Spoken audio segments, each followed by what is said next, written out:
السلام عليكم وأهلا بكم في قناة رامان، أول قناة من نوعها تقدم المحتوى باللغتين العربية والكردية. فيديو اليوم سيكون الأول من سلسلة شخصية، حيث سنسلط الضوء على شخصية وقامة من قامات العلم. وأول شخصية سنتعرف عليها في هذه السلسلة هو الدكتور علاء الدين، والذي ولد عام 1974 في أحد القرى التابعة لمدينة خامس للمؤسسة الشرعية. وفي أثناء دراسته تنقل الدكتور بين قبل الكثير من الدول، حيث أنهى دراسته من الابتدائية حتى الثاني ثانوي في سوريا في قامشلو، ثم حصل على الثانوية العامة في الإمارات العربية المتحدة، ودرس الجامعة في جامعة محمد بن سعود في السعودية، ليكمل بعدها الدبلوم والماجستير في فرع جامعة درمان في سوريا، بينما حصل على الدكتوراه في جامعة درمان في السودان.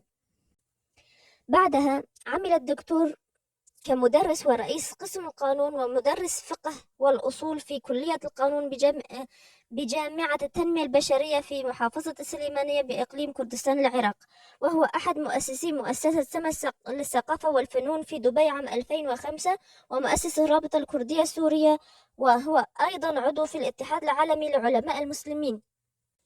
الدكتور علاء الدين جنكو كان معروفا بغزارته في الإنتاج والكتابة، حيث أصدر العديد من الكتب في مجالات مثل البحوث والإبداع وغيرها. ومن مؤلفاته المهمة من الملاذ إلى حطين في سيرة الناصر صلاح الدين الأيوبي، وألف أيضا روايتين هما لهيب القرية وقلبهار. وفي أواخر عام 2020 أصدر في السليمانية كتابه الأخير سيرة أعلام الكرد في سوريا، حيث يعد هذا الكتاب هو مرجع مهم لسيرة حياة الكثير من علماء الدين الكرد في سوريا. وتوفي رحمه الله في 24 من أيلول عام 2021. هذا كان أول فيديو في هذه السلسلة، وقد نقوم بإنشاء سلسلة خاصة بكتاب الدكتور حول سيرة أعلام الكرد في سوريا. إذا كنتم تفضلون ذلك فاكتبوا ذلك في التعليقات، ولا تنسوا كتابة استفساراتكم وأسئلتكم أيضا. وأيضا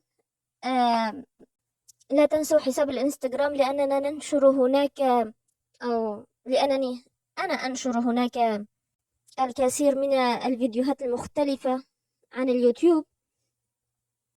هذا كان كل ما لدي اليوم. لا تنسوا ابغوا الخير للغير، لأن ما يصيبهم من خير لا ينقص من رزقكم شيئا. والسلام.